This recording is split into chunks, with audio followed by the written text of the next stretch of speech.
Hello everyone, today we're going to be looking at Minecraft Championship 18. Now, what we're going to be doing first is we're going to be analyzing all the different teams and I'll tell you my thoughts on them. Then, I'll take all the teams' average individual scores and put them together to get their team scores. Then, I'll put them on a list from lowest to highest. Then after that, I'll tell you my thoughts on the teams and where I personally think they're going to place just solely based on my opinion.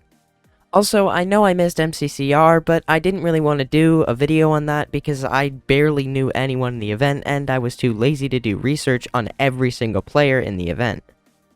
But before we get into the video, please subscribe. I spend a lot of time on these videos and we did actually hit our last goal of 50 subscribers.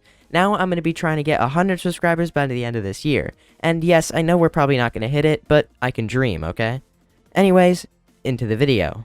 Starting off, we have the Red Ravens. Now, this team is probably one of the favorites to win the event, and rightfully so, because this team is really good and better than most of the other ones in this event. Everyone on this team is also really good friends, so chemistry is no problem. Wisp is also a very underrated player in my opinion. Now, the only thing stopping me from saying this team is going to win is that every time Tommy is teamed with only his friends, he tends to kind of throw and not really take the event too seriously. But if we actually get a focused Tommy, we might actually see him win his second MCC. But all in all, this team will be very entertaining, and I'm very excited to watch them perform in this event. Second, we have the Orange Oozes. Now, I didn't even know that Tapel, Curtsy, and Mefs were even allowed to team. These three people might even be able to win the entire event without a fourth player. But if Gizzygaza practices for at least an hour or two before the event, they might actually have a real chance to win. This team is absolutely insane, and I think they'll be insanely entertaining, and I'm really looking forward to them playing in this event as well. Third, we have the Mustard Mummies. Now, I think this team actually has a good chance to get top 5.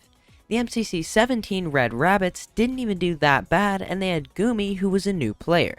So now that they have S Major, who's better than George, and Sylvie, who's better than Gumi, they got a massive upgrade.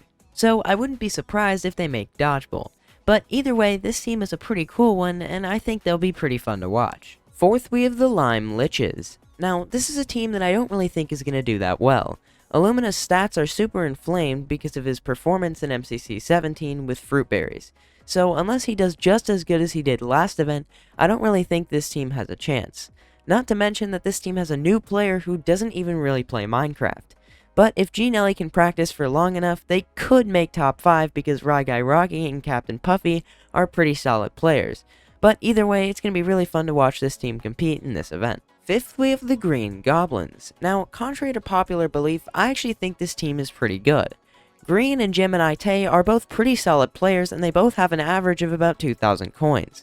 Now, Nihachu doesn't usually perform that well, but I truly believe that with the natural team leader of H-Bomb who's constantly supporting and uplifting his teammates, Nihachu might actually perform well. And if she does, this team could actually get top 5 and has a very small chance to maybe even make Dodgeball. But this team seems like a really chill and fun team to watch. Sixth, we have the Cyan Centipedes. Now, this is a team where I truly have no clue how good they're gonna do. Sneak Snack did so bad last event, but the problem is I know how good he really is, and I know he can do so much better. If Sneak can actually perform well this event, then we might actually see this team get top 5 and maybe even win. But aside from all that, this team will definitely be an interesting one to watch, considering Wilbur and Sneak swear, and Captain Sparkles doesn't. But Wilbur did fine with Green and MCC Pride, and I think Sneak is good on not swearing. Seventh, we have the Aqua Abominations. Now, Gumi did pretty okay for her first event, and now this event she's playing with Puns and Antfrost, who are pretty good friends of hers, and Shovel, who can easily get along with this entire team. And I seriously underestimated Antfrost when I first saw him in MCC, and now I would say he's probably an A tier.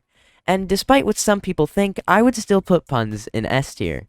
So this team has a very good chance of getting top 5, and a slight chance to maybe even win. But all in all, I think this team is just going to be good vibes the whole event, and I'm really looking forward to watching them play. Eighth, we have the Blue Banshees. Now, Pizza Hut has the highest individual coin average in the entire event, and all of his teammates have around 2,000. 5UP is probably going to do even better than he did last event, and Dan is probably going to practice a lot too. Pearl is also not that bad either. Honestly, if Pete can carry this team enough, this team might actually be able to win. But I'm just really glad to see Dan back in MCC, and I'm really looking forward to watching this team. Ninth, we have the Violet Vampires. Now, this is a really weird team because it's the first team where everyone's averages are roughly the same. Now, personally, I don't really think this team's going to do that well, but they could possibly do well if they all pop off. But even if they don't get a high placement, this team will definitely be a lot of fun to watch. Last, we have the Fuchsia Frankensteins.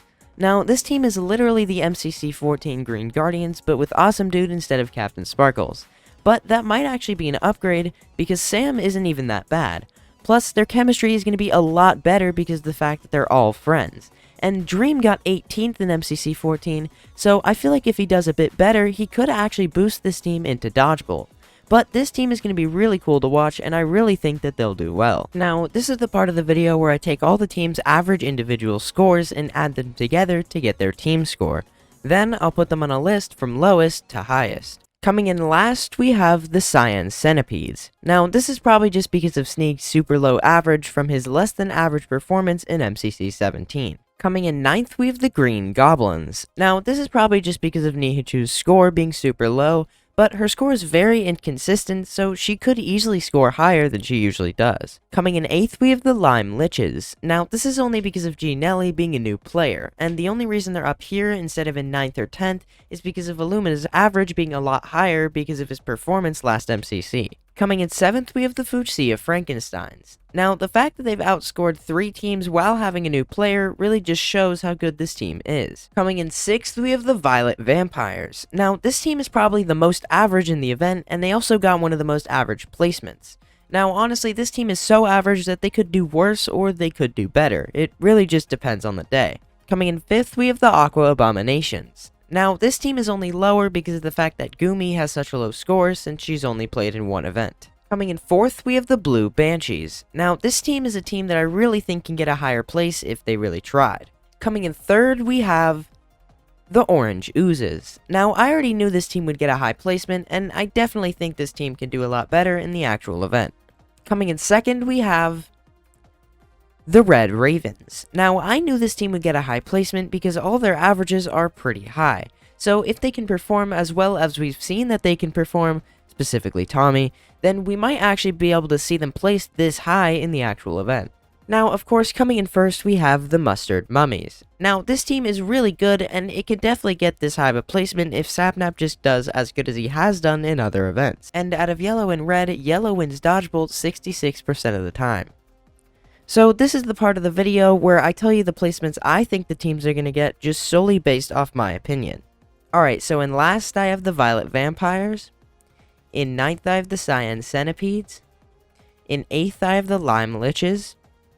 In 7th I have the Fuchsia Frankensteins. In 6th I have the Green Goblins. In 5th I have the Mustard Mummies. In 4th I have the Aqua Abominations. In 3rd I have the Blue Banshees. In 2nd I have the Red Ravens. And in 1st I have the Orange Oozes. And out of Orange and Red, Orange is going to win Dodgeball. Now, that was the end of the video. I really hope you liked it, and please subscribe. And we actually did hit 50 subscribers, and now my next goal is going to be 100 subscribers by the end of this year. I know we're not going to hit it, but I'm just setting this goal so that people subscribe. And like, you never know. I mean, we could hit it if we really tried. But anyways, guys, that was the end of the video. I'm really hoping you liked it, and goodbye.